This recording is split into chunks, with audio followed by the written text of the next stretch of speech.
사실 이 엠마뉴엘이라는 곡은 영화 엠마뉴엘의 주제곡이고요.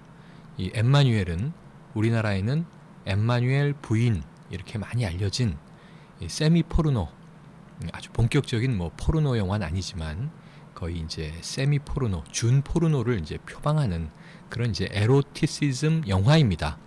이 영화 한편으로 실비아 크리스텔이라고 하는 이제 여배우가 졸지에 일약 섹스 심볼로 떠오르면서 세계 영화계에 아주 대단한 열풍을 일으켰었죠.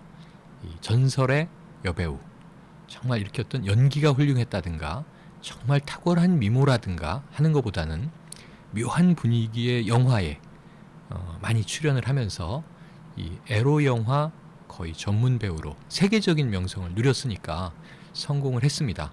실비아 크리스텔. 혹시 이제 7080 세대들은 정말 많은 판타지가 있으셨을 거예요. 엠마뉴엘 부인이라고 하는 영화, 봤든 못 봤든 그 전설로 이제 귀에서 귀로, 입에서 입으로 전해 들었던 그 참 이제 청소년들이 보고 싶어 했던 영화. 그리고 이제 실비아 크리스텔이라고 하는 배우.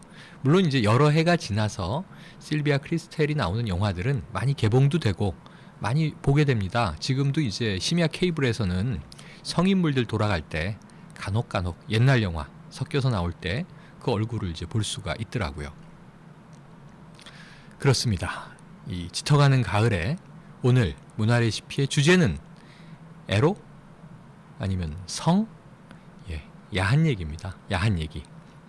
아이디어의 차가는 왜 오늘 문화요리사가 지금 이 중차대한 시국에 다음 주 수요일이면 일주일도 남지 않은 다음 주면 드디어 이제 이 야권 단일화 후보 서울시장 박원순 후보가 이제 정말 한판 진검승부를 펼치면서 오세훈이 박차고 나간 이제 서울시장에 등극해야 되는 이 마당에 지금 웬 이 시절 모르고 에로티시즘 얘기하고 있니? 이렇게 이제 비난하는 분도 계실 거예요. 오늘의 이 저에 대한 화살은, 주제 선정에 대한 화살은 우리 청취자님들 중에 안젤로님한테 돌릴 겁니다. 안젤로님한테. 가끔 이제 청취자 요청을 받아서 제가 이제 주간 주제를 선정할 때가 있어요. 제일 많이는 이제 뭡니까? 2주간에 있었던 역사 속의 문화 사건들을 가지고 음악들을 선곡해서 스토리텔링을 많이 하는데요. 또 그러다 이제 중요한 주간, 뭐 4.19 주간, 5.18 주간 이럴 때는 우리가 그 어떤 역사 정치적인 사건을 가지고 문화와 잘 버무려서 그 정신을 한번 환기시켜보자 이런 이제 특집 프로그램도 가는데요. 간혹 이제 뜬금없이 이번 주는 만화 영화 주제가로 2시간 함께 합니다. 추억 속으로 돌아가 보시죠. 동심으로. 그런 적도 있고요. 여러분들이 그동안 많은 이 주제들을 제안을 주셨어요. 채팅 중에 청취자님들이. 지난주, 지지난주 마찬가지입니다. 지지난주는 이제 이 제가 살아왔던 시절, 그러니까 뭐 제 세대, 지금 40대에 접어든 이 80년대, 지금은 486이 된 386 세대가 성장기에 정말 가슴에 담아둘 수밖에 없었던 추억의 영화들, 특히 가을에 떠오르는 영화들을 이제 중심 이야기로 그 영화 음악의 이제 주제곡들을 들으면서 흘러간 시절도 추억해보고 영화 속의 이야기도 다시 나눠보고 그랬던 시간을 가져갔었죠. 오늘은 안젤로님이 제안을 해주셨던 빈센트님 언제 한번 우리 저 B급 에로 영화 특집 다룹시다 이런 얘기 하셨었거든요. 문득 그게 지지난주쯤 생각이 나서 그래 B급이 중요한 게 아니고 에로가 중요한 게 아니고 성인물, 물론 그게 아주 상업적인 선정주의적인 또 사회에 이제 많은 악영향을 미치고 청소년들에게 이제 부작용을 주는 그런 이제 또 이 바이러스 같은 컨텐츠들도 있습니다. 그 안에 섞여 있어요. 그건 다 받아들이기 나름이에요. 어떤 컨텐츠 자체가 100% 선하고 순수하고 어떤 문화 컨텐츠는 뭐 100% 악하고 나쁘기만 하고 그런 건 없습니다. 다 받아들여지는 그것을 수용하는 문화 수용자들의 자기 마음속에 이 필터, 어떤 프리즘들이 각각 있는 거고요. 자기 삶의 경험에서 그 영화의 메시지가 혹은 어떤 장면이 아프게 다가올 수도 있고 충격적으로 다가올 수도 있고 또 행복하게 다가올 수도 있고 유익이 될 수도 있고 그런 거죠. 자, 여러분들은 모두 성숙한 개인 인격적인 존재이시기 때문에 여러분들의 또 프리즘을 믿고 제가 안젤로님이 제안하신 에로 영화 대특집 오늘 10월 20일 나갑니다. 제 세대에 한정될 수밖에 없어요. 제가 이 세상에 나와 있는 모든 에로 영화를 다 봤을 리는 없잖아요. 제가 뭐 이렇게 이 포르노나 에로 영화, 뭐 야동 마니아가 아니고요. 그럼에도 불구하고 이건 정말 작품으로서의 가치가 문화적 가치가 있다. 그런 것들을 이제 기억을 떠올려 보면서 한번 선정을 해본 거고요. 여러분들도 여러분들 성장기의 추억 속에 누구나 그런 경험은 있거든요. 모든 일에 첫 경험이 있는 거죠. 첫 키스에 날카로운 추억이 살아있듯이 여러분들이 어떤 그 소위 음란물 혹은 야한 소설, 야한 영화, 또 야한 음악일 수도 있고요. 뭐 야한 장면 이러한 것들을 보면서 가슴이 이유는 잘 모르겠지만 야릇해지던 그런 이제 경험과 시절이 또 없으셨을 리는 없습니다. 여러분들이 다 어린이가 아니신 한 요즘은 어린이가 더 많이 할 수도 있을까요?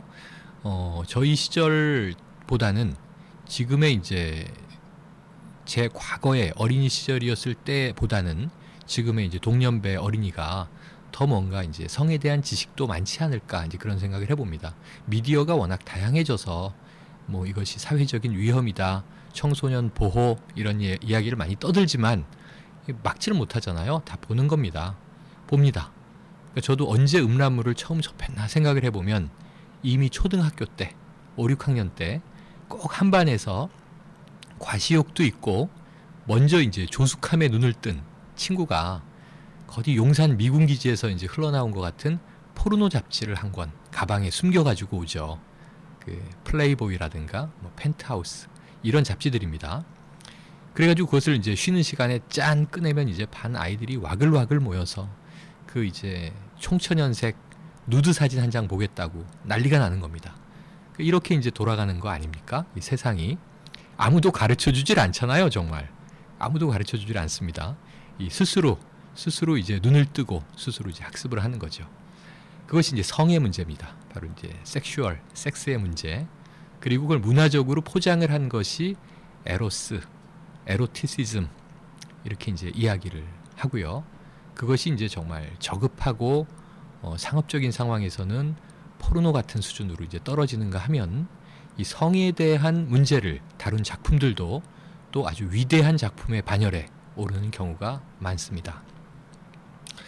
자, 한 가지 얘기로 이제 오늘 주제를 시작할게요. 어떤 문화적 가치가 있느냐? 이 성과 에로티시즘은 어떤 이 문화적인 의미가 있을까?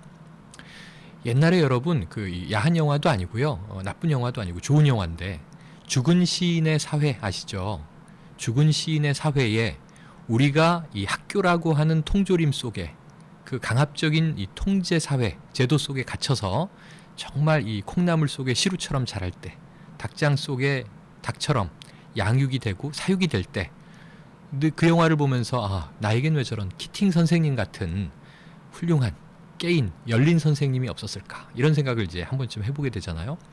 그 영화 속에서 죽은 시인의 사회 속에서 키팅 선생님이 문학 수업을 합니다. 문학 시간이에요. 그 남자아이들, 남자 고등학교예요. 이튼 스쿨처럼 이제 그 귀족 학교처럼 아주 엄격하게 스파르타 교육을 시키는 아주 갑갑한 학교인데 거기에 아주 재밌는 선생님이 한 분 어느 날 나타나서 문학 수업을 하면서 자, 오늘은 셰익스피어의 시를 공부해보자 이런 얘기를 합니다. 애들이 에이 그러죠. 셰익스피어 학창시절에 듣기만 해도 아주 고루하고 답답해지는 졸음이 저절로 오는 그거를 또 이제 많은 아이들이 섹스피어 이렇게 이제 불렀죠. 그게 본 발음에 가깝긴 해요. 셰익스피어 이건 약간 좀 한국적인 발음입니다. 그러면서 이제 키팅 선생님이 이 셰익스피어의 작품을 공부해보자 애들이 막 이제 지루해하니까 딱 물어봅니다. 너희들은 왜 문학이 발달했다고 생각을 하니? 너희들은 왜 우리 사회에 이 문학이라고 하는 것이 너희들이 그렇게 지겨워하는데 이게 왜 이렇게 중요하고 다양하게 발전해 왔다고 생각하니? 작품도 많고 작가도 많고. 아이들이 뜬금없는 질문에 답변을 못합니다.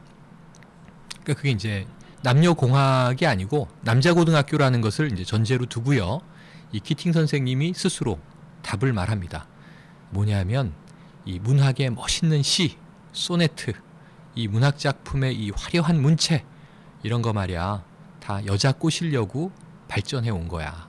이렇게 얘기를 하고 아이들은 이제 박장대소를 하면서 그때야 비로소 이제 이 셰익스피어의 문학에 관심을 갖기 시작하죠.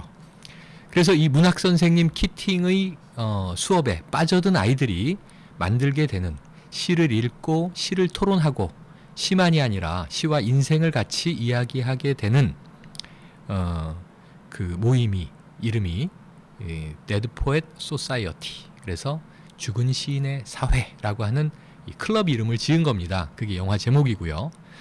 자, 성과 에로티시즘을 이야기한다고 하면서 왜 느닷없이 죽은 시인의 사회, 뭐 시의 이야기를 하고 그러냐. 그러니까 멋있게 포장하면 우리의 문화라고 하는 것이요, 다 굉장히 고상하고 뭐 인간의 영혼의 순수성 그런 것 같지만 사실 또 따지고 보면 이 심리학자 프로이트의 해석에 의하면 인간 사회와 문화의 모든 발전의 근저에는 욕망이 있다고 하는 겁니다. 욕망. 특히 그것도 이제 성적 욕망이 인간의 발전을 자극해 왔다. 그래서 심리학 용어로 멋있게 리비도 이렇게 부릅니다. 리비도. 성적 에너지의 어떤 이제 원천이 되는 그 추상적인 개념을 프로이트가 리비도라고 불렀어요. 문화의 발전사에는 리비도가 깊게 넓게 깔려 있다. 사실 아닌가 이런 생각을 하는 겁니다. 결국은 모든 문학 작품, 뭐 음악, 영화, 사랑 이야기를 빼면 뭐가 남습니까?